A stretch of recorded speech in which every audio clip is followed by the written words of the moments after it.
ahol ingyen wifi van, de az nem ingyen.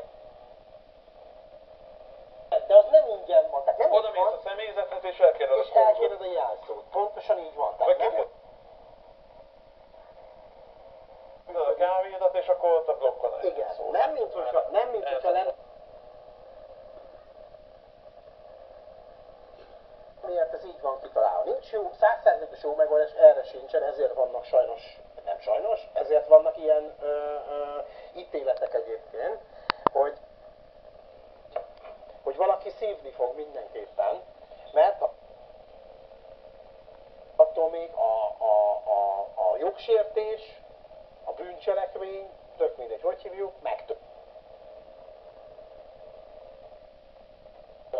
azért valakinek számolni kell. Most az, hogy itt ne adj Isten, olyannak kell érte számolnia, aki nem is követte